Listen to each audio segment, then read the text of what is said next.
हमारा खातिर बाबा पर चढ़ाई हो तो लगे तोरा खातिर हम जइबै देव घर पैदा लगे।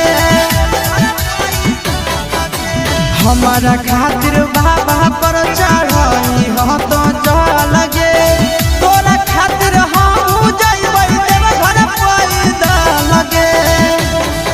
आगे तो मांगी हो